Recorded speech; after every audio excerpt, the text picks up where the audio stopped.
reaching from way down here. From way down here. Welcome to Thread, a podcast designed to explore God's story and lead you into a full life in Christ. Thank you for joining us in this conversation, co-hosted by myself, Hannah D'Souza, and Dr. David Proctor.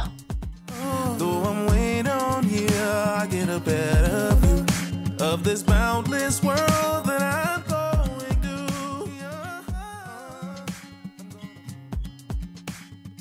Welcome back to Thread. My name is Dave Proctor, and I'm with my friend Hannah D'Souza. Hello. Hannah, I'm so excited about today. You're going to lead our conversation today. Yeah, me too. Yeah, you did the welcome today, so maybe that threw people off.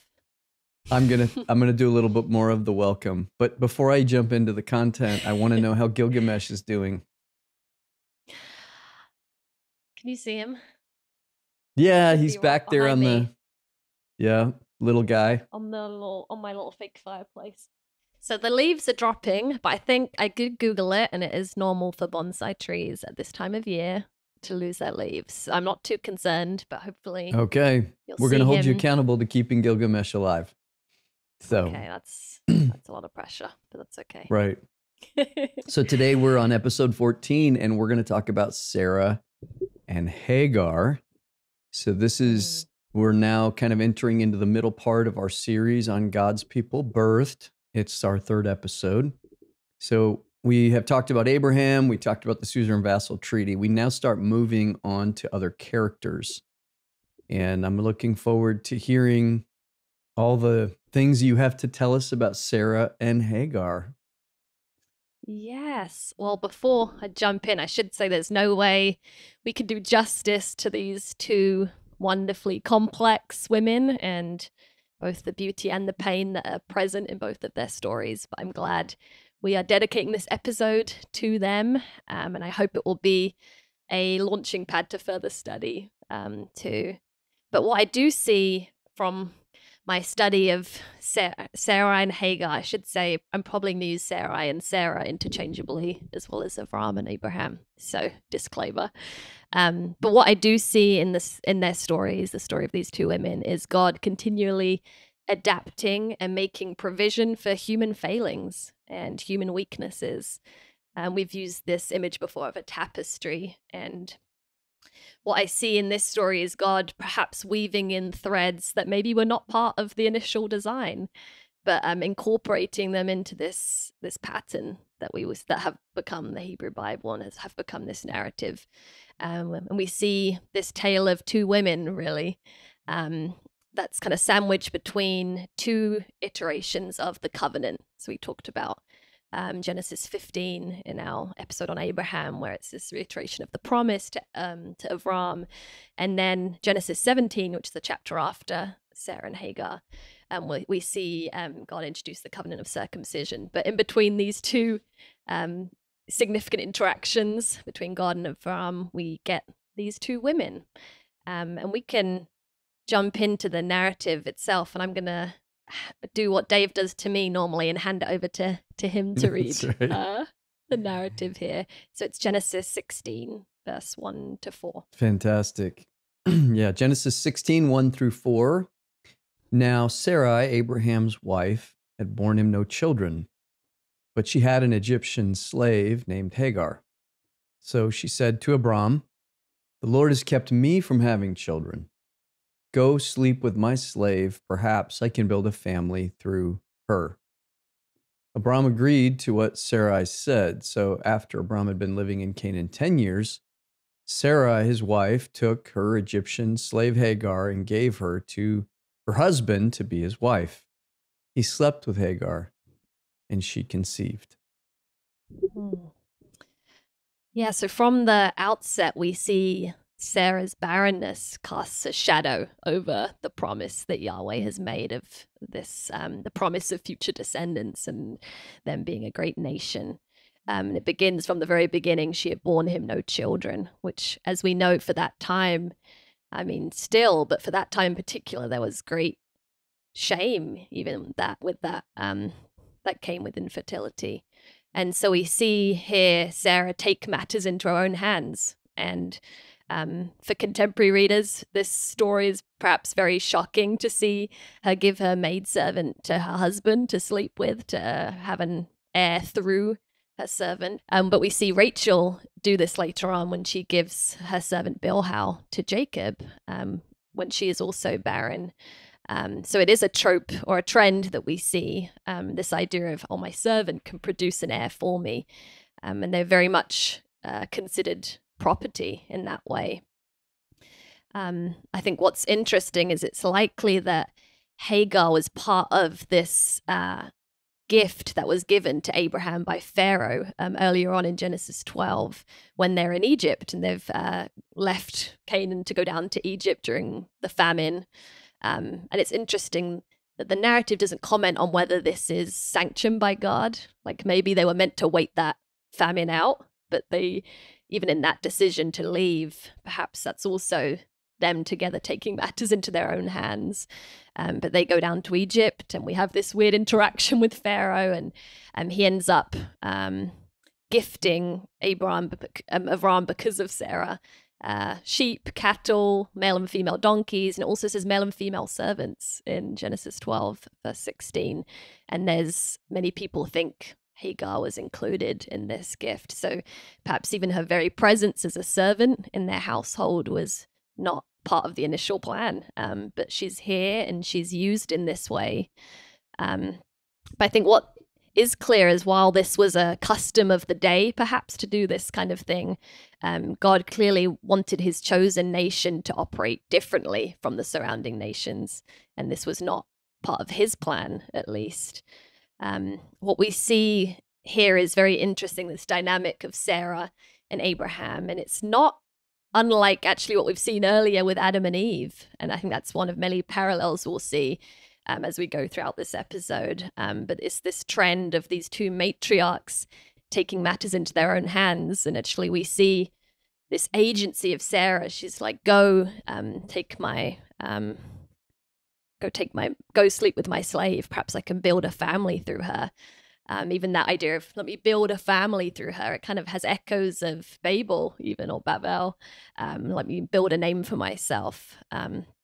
But then we also see the passivity of Abraham, and similarly the passivity of Adam there in just accepting this plan.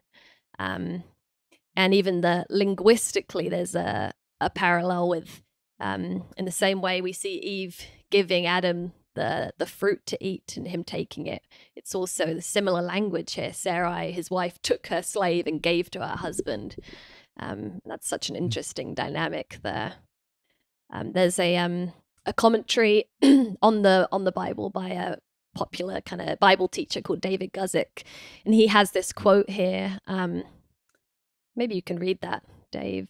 Yeah. It says, whatever a man or woman attempts to do without God will be a miserable failure or an even more miserable success.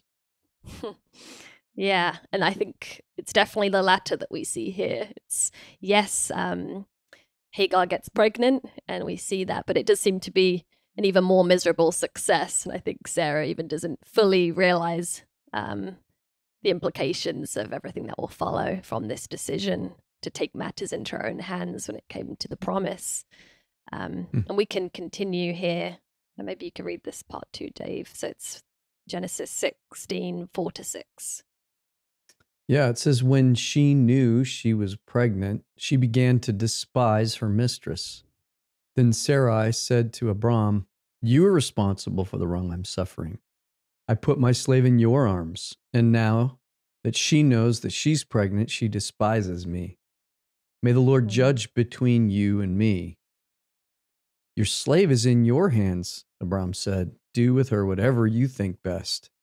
Then Sarai mistreated Hagar, and so she fled from her. We mentioned the parallel with Adam and Eve earlier. And similarly, we see Sarah then blame Abraham after this incident happens, which also happens with Adam and Eve. But I think even just hearing you read that again, it's kind of shocking to see this is our chosen matriarch. And the way that she is treating Hagar, and both of them actually. It's I know even when we were talking about them as characters earlier on, I said that I can wrestle with her character quite a bit, and it's even seeing her come up in Hebrews 11 as this in the Hall of Faith. When we read this initial story of her in Genesis, it's kind of unsettling to see her held up in this way when actually we see, wow, this is really troubling behavior. And there's an Old Testament scholar called Tivka. I'm going to pronounce her name wrong, but we'll have it in the show notes. Tivka Fry-Makensky. And she even notes that in this narrative, neither Avram nor Sarai ever calls Hagar by her name. It's this slave girl, which is very revealing. It's something so consistent with Hebrew narrative, right? So whenever we see in Hebrew narrative a specific name, it shows respect and honor. And there's a lot of times when someone's referred to and their name is not used, their proper name, and it actually it communicates a distance or a contempt or a lack of an emotional connection. So that is significant that you bring that up, that they don't call Hagar by her name. Yeah, definitely. It's clearly she is property and acquired in the same way as the camels and the other servants and things. The Midrash, which is basically an additional ancient Jewish commentary on the text. It's very interesting reading some stories in the Midrash because it's almost like there's an anxiety to show Sarah as justified in her behavior or to make her seem better than the actual text presents her. And in the Midrash, you see some additional stories of that paint Hagar in a very negative light and suggest that Sarah was justified in her treatment of her. And it does seem to be, we need to portray Sarah better than the biblical text. But I actually think it's very revealing that we get this very unfiltered picture of the chosen couple and this chosen matriarch. Her behavior is very human in many ways. And as we go through, I think what I see in Sarah is she really embodies the pain that comes with waiting for the fulfillment of a promise. And I think I have grown in my empathy, my sympathy. I always forget which one it is, sympathy or empathy. Sympathy. I've grown in my sympathy to her by remembering actually that when the promises are made and reiterated to Abraham, it doesn't say explicitly through whom this promised child will come. And actually it doesn't mention Sarah by name until Genesis 18. And so for Sarah, there might have been a very real insecurity that maybe this is a promise for Abraham and it's not for me. Especially as the Bible notes that she was old and advanced in years. And we hear her say in the narrative, the Lord has kept me from having children. And I imagine there's a great pain in that statement.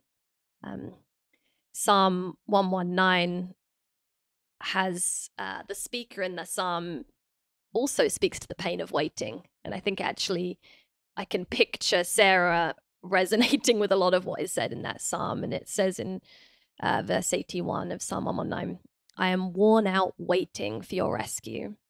My eyes are straining to see your promises come true. When will you comfort me? I am shriveled like a wineskin in the smoke. How long must I wait? Amazing.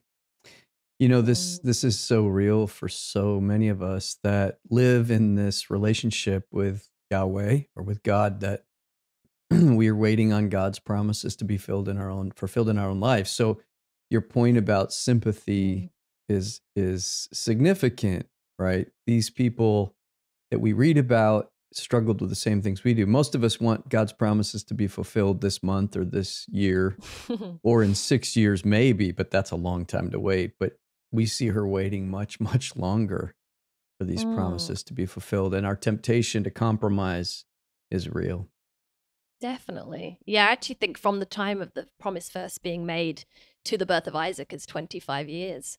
So definitely more than we would expect. But what I see, so looking at Sarah, I guess, and thinking about what she embodies, I think she speaks to the pain of waiting, whether it's waiting for children, waiting for a spouse, waiting for healing, waiting for a job, perhaps waiting for clarity, waiting for the answer for a prayer you've prayed for many years. And ultimately, it's waiting on God. And I think, as you said, we can all resonate with this in some way. I also see in Sarah this trope of the barren woman, which will be a key theme throughout the Hebrew Bible. Okay, so you have to define trope for us when you say the trope of barrenness. What do you mean? Yeah, I do like the word trope. I think so. Trend, I guess, would be a synonym, or trope, or theme, like a that reappears. Is that a good enough theme's description? good. Yeah, it's something that's introduced that we see repeated. It's a typology. It's a repeated theme. Yeah, good. Trope's a good word. I just thought we should stop and talk about it. Go ahead. That's good. That is good, because I do the same thing to you.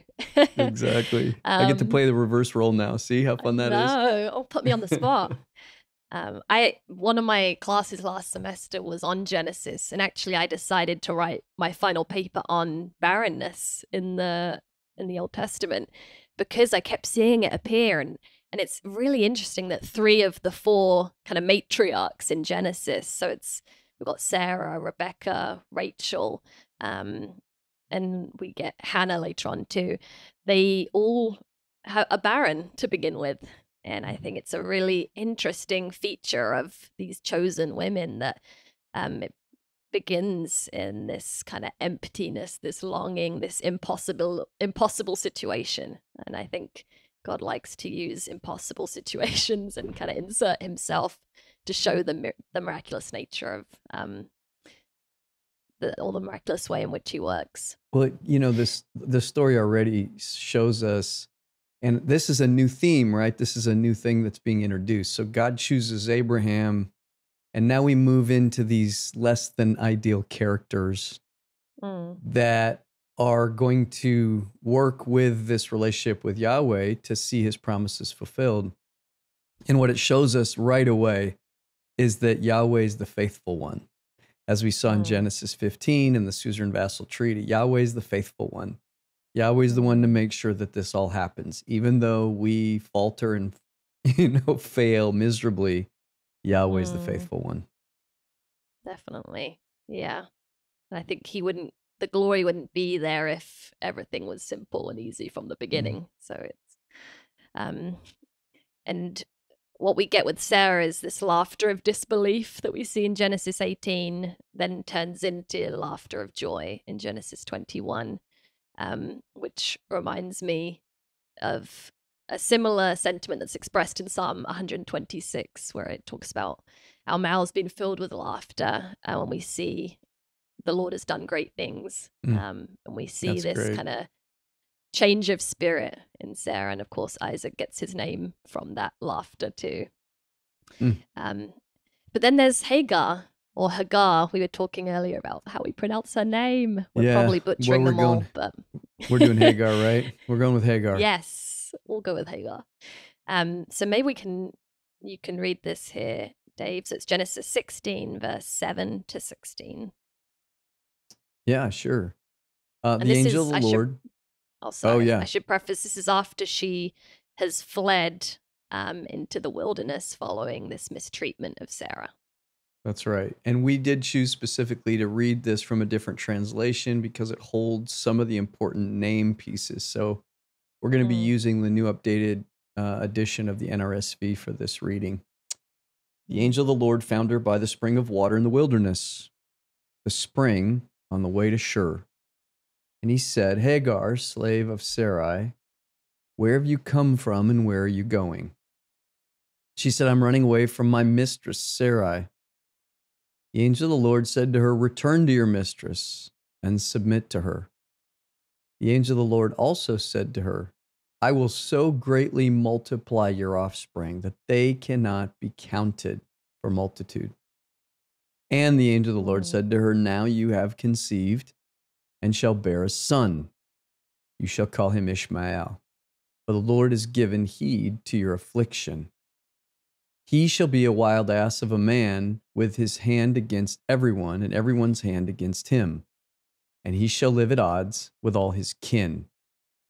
So she named the Lord who spoke to her, You are El-Roi, where she said, have I really seen God and remained alive after seeing him?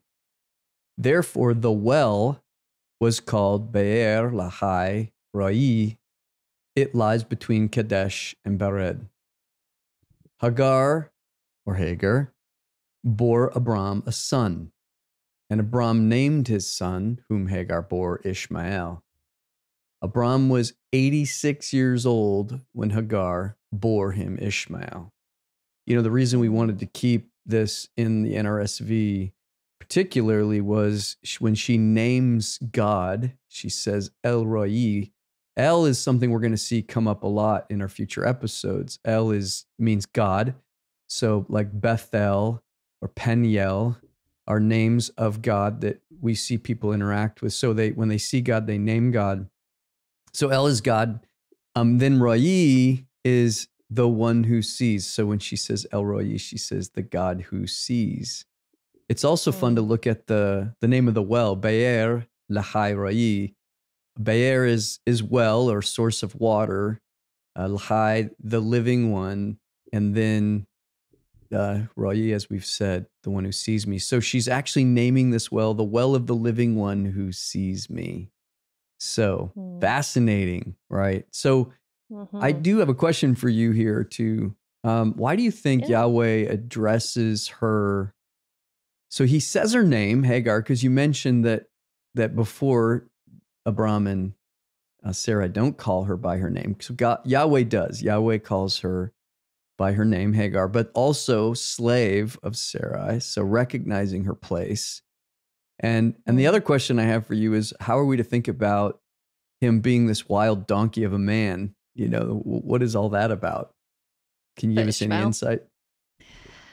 Yeah. Oh, you're asking the big questions today. I think, I actually do think it's significant that the first thing God calls her is by her name. Whether this is the name she was given by her parents, we don't know, because Hagar does mean sojourner or foreigner. But I think it stands out that this is never a name that Avram and Sarai use at all. It's slave. So with God addressing her, it's like he sees her, and it goes back to, this is the one who sees me. He calls her by her name here, but then also identifies her status right now, slave of Sarai. Yeah. Maybe it's an understanding there that I know this is your situation. I see you. Right. And it goes hand in hand with the where have you come from and where are you going. I think he's maybe pointing out addressing the fact that I know where you've come from, and maybe she's trying to return home. I don't know, but so yeah, I guess that's what I say to that. But it's a challenging passage to wrestle with. And yeah, the prophecy or this promise that's given to Ishmael, you're right, it's not the most favorable sounding. Right. And I think actually reminds me of prophecies that come later, which also are not and don't sound the nicest, like Esau, the promise that's given to Esau, and his hand being against his brothers. And I think it does speak to the hardship that will be inevitable for Ishmael, where it says he'll kind of live at odds with all of his kin. And we see that definitely take place in the animosity that exists between their descendants. But I think what's important is, yes, that's part of Ishmael's future, but it also says that God will remain with him as he grows up. And I think that's a really important part of this narrative, that though the narrative doesn't follow Ishmael in the same way as it does Isaac and his descendants, that he's not forgotten by God, and God is present with him even in his hardship. And actually, I think what's also interesting, though, with the wild donkey imagery there is they are free.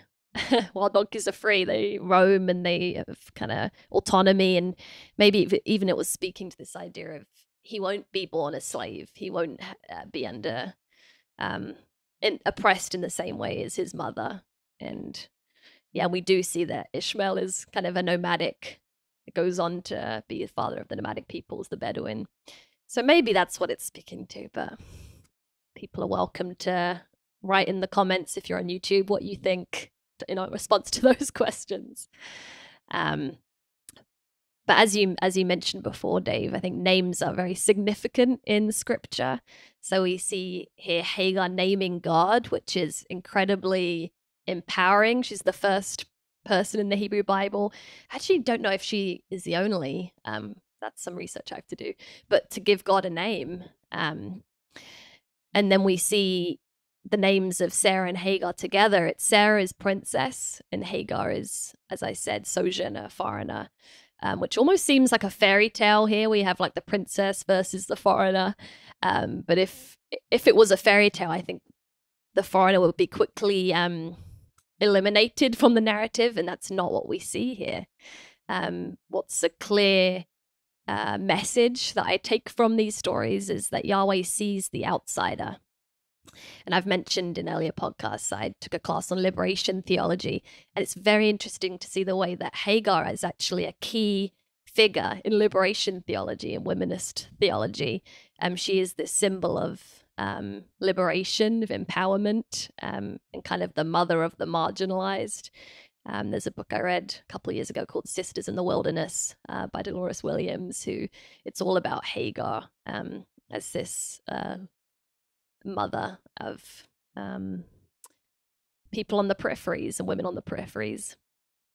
But what's also significant here is it's the first time we see the angel of the Lord appear to a person. And we'll see it later on. The angel of the Lord will appear to Abraham in Genesis 22, Moses, Gideon, Elijah, and kind of later on in the Old Testament. But this is the first appearance here. And it's interesting. Some people say, is this an angel sent by Yahweh or is this Yahweh incarnate? Because there are times when the angel speaks in first person. I'm not sure, but I think it's incredibly empowering that this is the interaction that this outsider, that this slave woman has with the Almighty God. Now, what the angel says to Hagar might be startling to people. She says, return to your mistress and submit to her, which might seem harsh, but a trend we see in scripture is that these angels, these messengers of God, usually have these threefold messages. So we have this first part of the message is return and go back and submit. But the second part is greatly will I multiply your descendants, your seed, so that it cannot be counted. And the third part is this announcement of a birth that will come. You will have a son and call him Ishmael. And actually, this promise here that's given to her has echoes of the promise to Abraham, which is very empowering.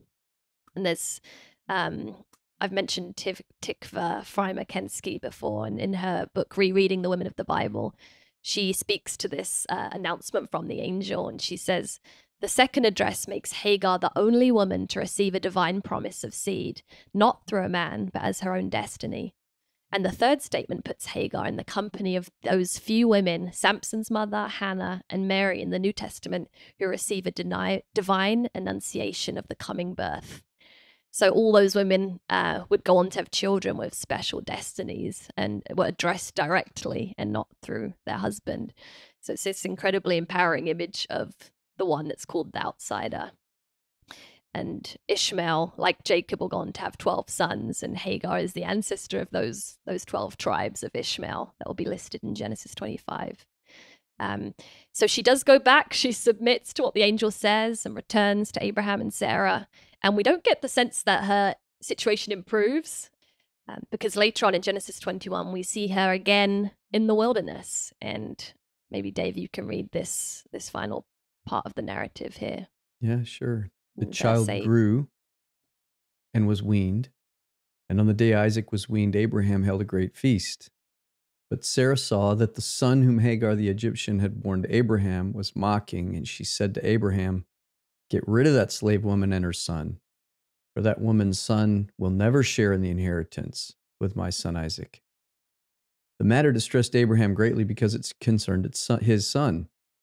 But God said to him, do not be so distressed about the boy and your slave woman. Listen to whatever Sarah tells you, because it is through Isaac that your offspring will be reckoned. I will make the son of the slave into a nation also, because he's your offspring. Early the next morning, Abraham took some food and a skin of water and gave them to Hagar. He set them on her shoulders and then sent her off with the boy. She went on her way and wandered in the desert of Beersheba. When the water and the skin was gone, she put the boy under one of the bushes.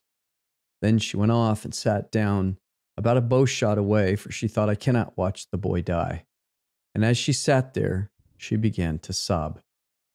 God heard the boy crying, and the angel of God called to Hagar from heaven and said to her, what's the matter, Hagar?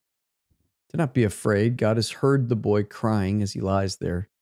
Lift the boy up and take him by the hand, for I will make him into a great nation. Then God opened her eyes, and she saw a well of water. So she went and filled the skin with water and gave the boy a drink. God was with the boy as he grew up. He lived in the desert and became an archer. While he was living in the desert of Paran, his mother got him a wife from Egypt. So as I mentioned before, the narrative is clearly centered on Isaac as the child of the promise. But we have this really tender image here with Ishmael and Hagar not being forgotten. So Hagar says, you're the God who sees me. He's also the God that hears them. And the name Ishmael, of course, means heard by God. So it's not only the chosen people that have the ear of God. There's this quote that I love here by Walter Brueggemann. Maybe you can read that, Dave. Yeah, the narrative holds us to the tension so often found in the narrative, the tension between the one elected and the not elected, one who is treasured. It is, of course, evident that Ishmael's promise is short of the full promise given to Isaac, and yet its considerable promise not to be denied. God is attentive to the outsider. God will remember all the children like a mother remembers her children. Beautiful. Yeah. I think the promise that we heard earlier on in Genesis that's made to Abraham, of all peoples will be blessed through you. I think we're already starting to see that here, and these people that maybe aren't part of the chosen people are still getting grafted in and are being seen, and God is present with them too. And actually, it's interesting in Genesis 25 later on when Abraham dies, we see both Isaac and Ishmael bury him together, which I think is a really powerful, a short verse, but it's very powerful that they come together there. A class I'm taking right now is Introduction to the Hebrew Bible, and I have a very animated professor, Professor Tita, who describes the Hebrew Bible as, we talked about genre very early on in thread, as being meditation literature, as something we chew on. And he actually describes it as the everlasting gobstopper of literature. Yeah, when you wrote the gobstopper, I had to look up what exactly does he mean by gobstopper, which is like jawbreaker. Yeah, it's not an American candy, no? It's the name of a candy, but I still needed a definition. So it's the jawbreaker of literature. Like you can't even swallow it. There's so much going on, I guess. I love that. Yeah. It's great. Yeah, I think it's a Charlie and the Chocolate Factory reference. But yeah, exactly. There's so many ways to chew it. There's so many meanings. And we see that definitely here. I think as I said at the start, we can't do justice to it all. But one I wanted to kind of leave you all with is the way Hagar and Sarah will end up prefiguring some of the narrative that we see in Exodus. So we had this idea of Sarah as the princess that casts out the Egyptian slave woman and her son. And later we will see the Egyptian princess, Pharaoh's daughter, take in the Hebrew slave and adopt him as her son. It's this idea of like even the non-chosen can be more righteous in some ways. Again, we see the chosen people in this account here mistreat and enslave an Egyptian, prompting her to flee into the wilderness. And that will parallel Israel later on, who will be mistreated and enslaved by the Egyptians, and they will ultimately flee into the wilderness. There are some clear linguistic parallels even in these two chapters, Genesis 15 and 16, where in Genesis 16 we see Abraham say, your slave is in your hands, do with her whatever you think best. And in just the chapter before, God says, know for certain that your descendants will be strangers. And it's sojourners, it's that name Hagar, will be strangers in a country not their own, and they will be enslaved and mistreated there. So there's so many parallels that it's incredible that you can draw from here. But yeah, as Hagar will be a stranger in Abraham's house, Israel will be strangers in a foreign land too.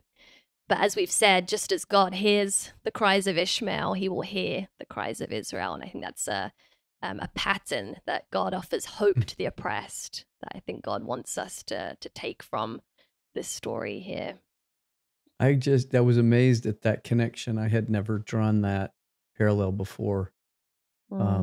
This idea that the way Abraham would treat, or Sarah would treat, was also the way they would be treated. That's just such a powerful connection there. And we see that, of course, play out as well. So there's so many profound and inspiring threads in these narratives, as we've already talked about. I mean, Sarah behaving badly is an unfortunate pattern that plays out with God's people, that just because God's people are chosen doesn't mean they're righteous all the time. And God doesn't pull punches. We see in the text the real, transparent, raw stories. But also what's powerful to me about Hagar is that in so many ways you could say she's a victim of abuse here. And yet God sees her and honors her own righteousness in how she treats her son, and how she honors and submits to her owners in the sense of property, as you talked about. So it's really, really powerful. So I think this story also ties into what we talked about in our episode 9, Human Limitations. When we talked about human limitations in Genesis 3, we talked about generic, all human beings have limitations. Like, we all have physical limitations. We all have spiritual limitations. We all have moral limitations. But there's something that this story does that addresses a different thing, that people are born into a specific context that is beyond their control, right? Hagar couldn't help the fact that she was a slave. That was her reality for her life. And so when we think about that as another limitation of the way that we are engaged in this world, we think we don't choose our country we're born in. We don't choose the family of origin that we come from. We don't choose a lot of times our circumstances. And so in our world, many people are born into slavery or poverty or abusive homes. So I think the question, Hannah, maybe that we have to wrestle with, and would love to hear your thoughts on, what's the message from this story, this narrative, about people who find themselves in less than ideal or even dire situations? What's the message? Yeah, I think that's a great point. That God sees you, I think, would be if you were to ask Hagar that question, I think that's what she might say. You're right, he doesn't take away circumstances often. But as we notice with the prophecy about Ishmael, like, there's going to be hardship, but the Lord remained with him, and he was present with him as he grew up.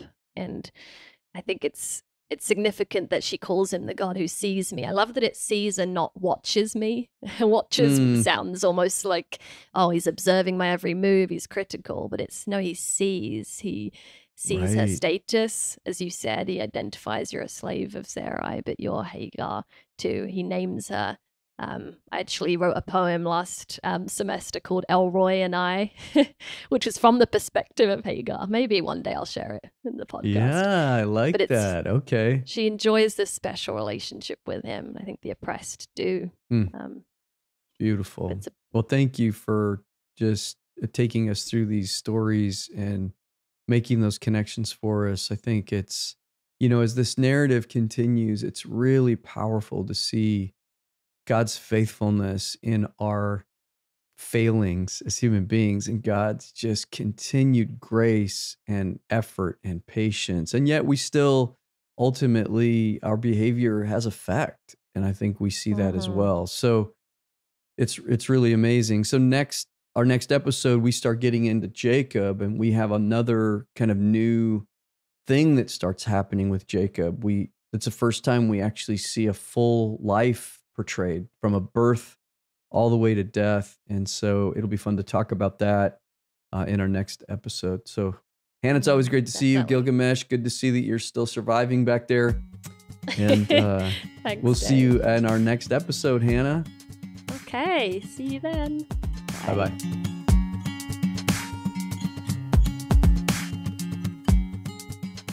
Thank you for joining this Thread conversation. We're more than a podcast.